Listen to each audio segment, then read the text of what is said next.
Hello, ladies and gentlemen. My name is Anton Vuyma. I'm a public relations practitioner from Russia. I am the CEO of public relations agency called Духовное наследие. About 60% of our time we are doing black PR, and about 40% it is white PR. I'm also the author of the book called Black PR Defense and Offense, which summarizes the Russian theory and practice of black PR. So, how I became a PR practitioner, here's my story. In the end of the 1990s, I had two options, either to carry out mandatory military service or to pursue a PhD. At that time, I planned a career of a musician or a show director. My dissertation somehow happened to be on advertising and public relations, and thus I gained some working knowledge on PR and advertising and switched my career. The dissertation was about the communicative function of music in advertising. After the defense, I taught PR and advertising at various colleges in St. Petersburg. At the same time, I began to actually practice public relations and eventually abandoned my teaching work to fully concentrate on practice. I began to work for a newly established political party called Rodina. It was a completely new political party and nobody heard of it at that time. So I worked for that party, which eventually ended up the fourth party in the parliament. This was a complete shock for everybody that a party that nobody heard of before the election cycle got into the parliament. Nevertheless, it did, and I was a part of it. Then I started my agency, which had only one client at that time, the Rodina Party. Eventually, the agency began to work with other organizations, and now it continues to work. Thus, I've been in Russian public relations for 17 years. I don't have a degree in public relations. When I was a student, there were no public relations education programs in Russia. So I can say I was a pioneer in Russian public relations. Western models not always can be applied to the Russian reality. Sometimes they do, but often they require adjustments. So these adjustments had to be made by someone in order to make public relations work in Russia. And as a matter of fact, I became that someone, although I myself learned from Western textbooks. In total, I have written 3 books about public relations. One of them was about the role of music in public relations. The second one is about the black PR, and the third one is on lobbying. All 3 books became bestsellers in Russia, and they gave an impetus to the development of guerrilla public relations in Russia, which is becoming more and more popular all around the world. So today we are talking about black PR in Russia. On the background you can see my flag. I came up with the idea of this pirate flag in 2000, and since then it has been my symbol. So, how black PR was introduced into Russia? It happened after the collapse of the Soviet Union. Before there was no such thing as black public relations.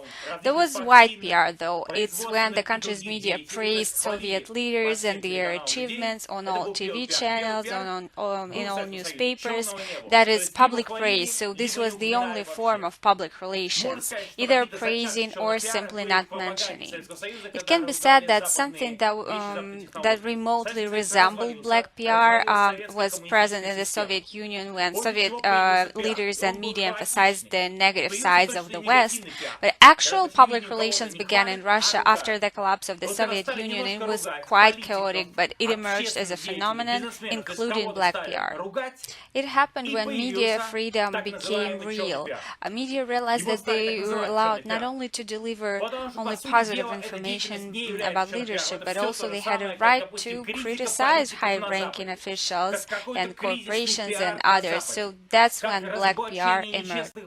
In other words, this was what was called black PR. That is, the term black PR was originally used simply in relation to criticism in mass media, although this criticism was not necessarily orchestrated by someone. It's the same thing as Western media criticizing politicians or exposing corporate wrongdoings or environmental activism.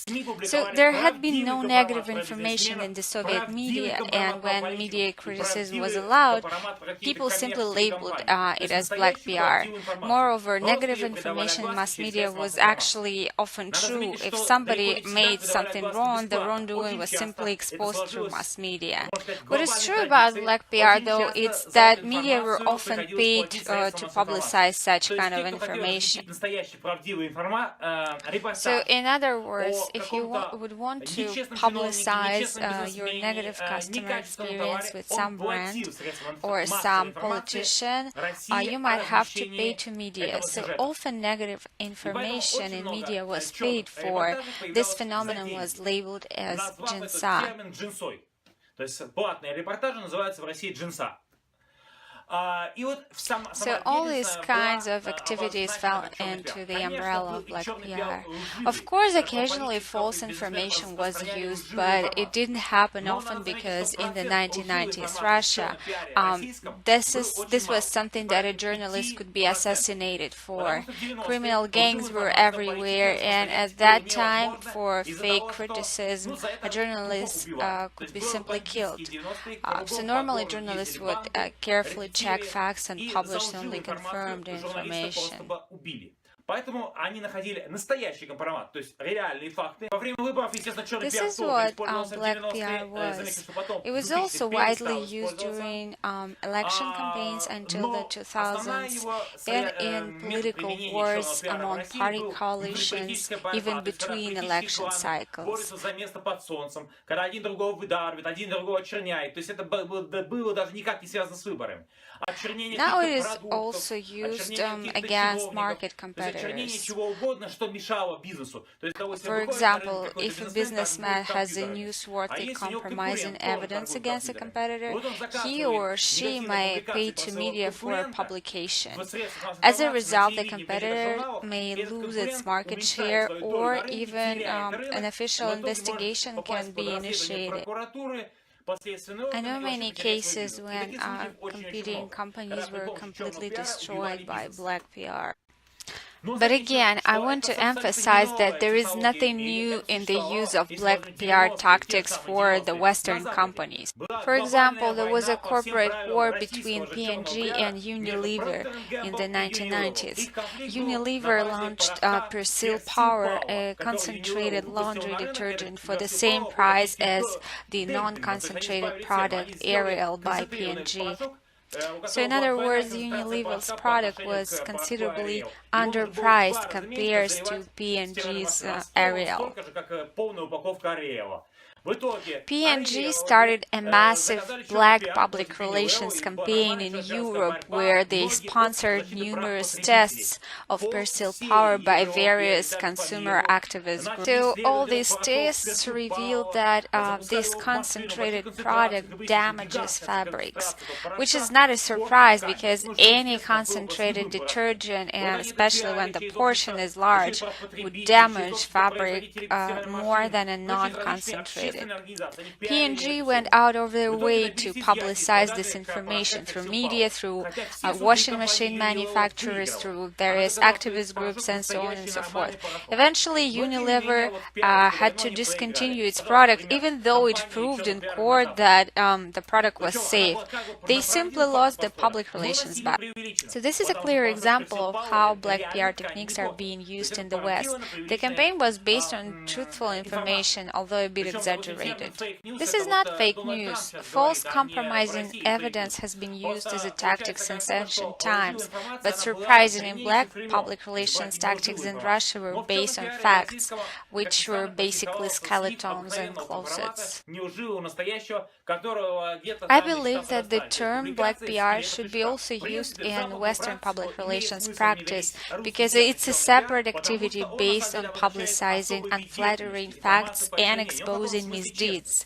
Let's be honest, black PR is widely used in the West. There are simply more sophisticated terms to label the activity, such as fair competition or environmental activism. For example, imagine a city near which a fracking company is going to start oil production.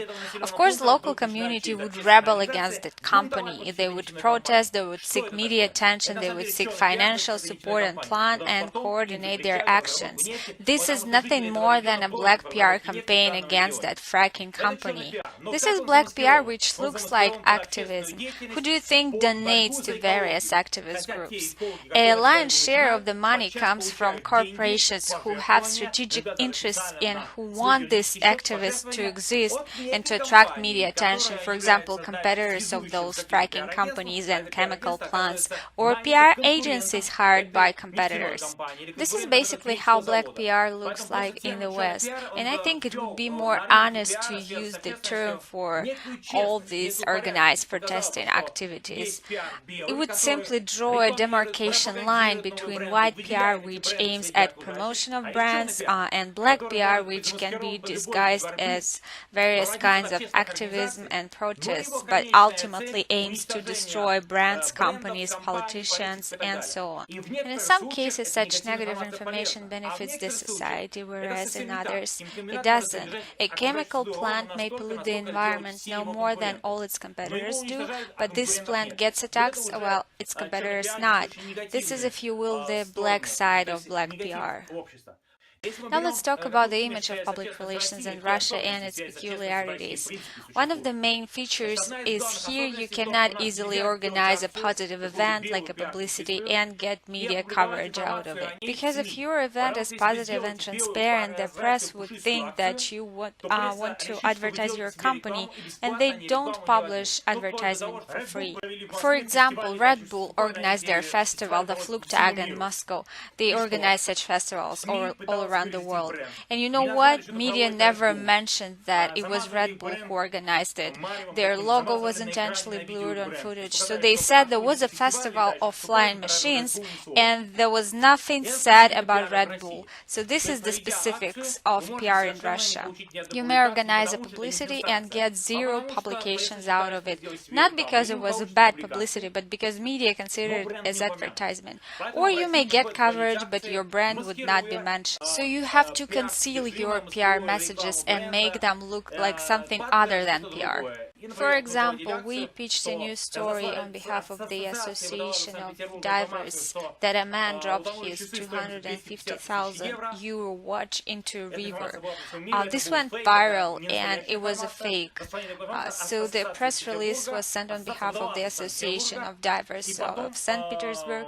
Media bought it. They came to the place where the watch allegedly sank.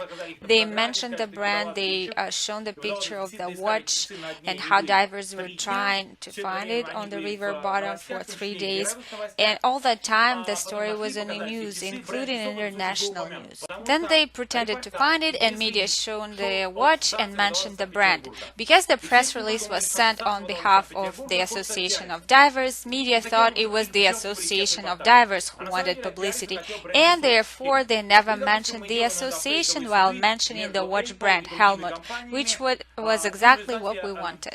Or we sometimes initiate fake lawsuits against Apple and brands who are clients. As a result, media mention both brands because Apple is kind of whitelisted in media coverage. So in other words, practitioners have to camouflage commercial news so they look like non-commercial.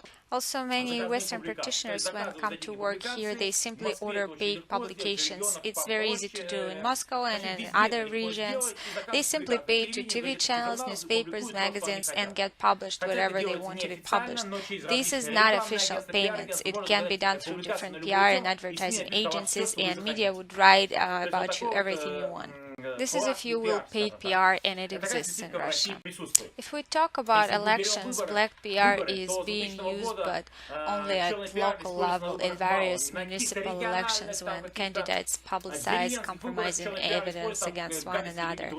At the federal level, it is seldom used because there are very harsh laws which severely punish for libel and defamation.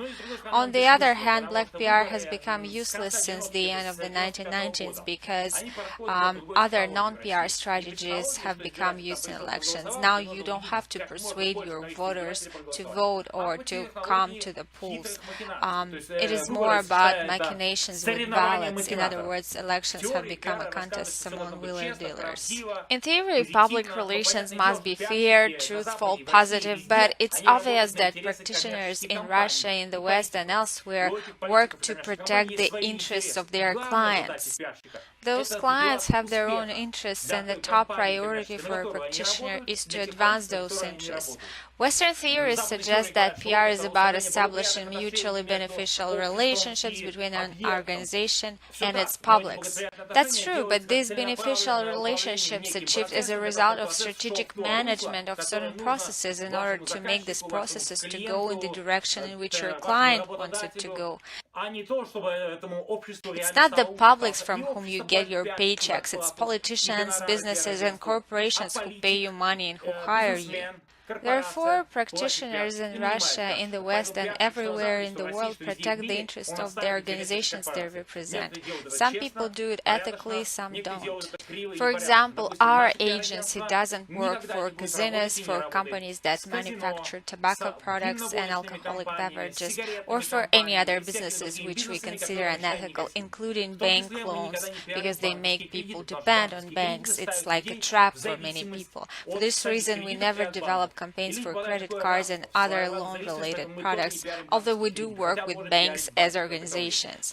In other words, it is a practitioner's personal ethical code that guides his judgment about the ethical and unethical. So that's all about black PR in Russia, and I'd even say in the world. Thanks for watching.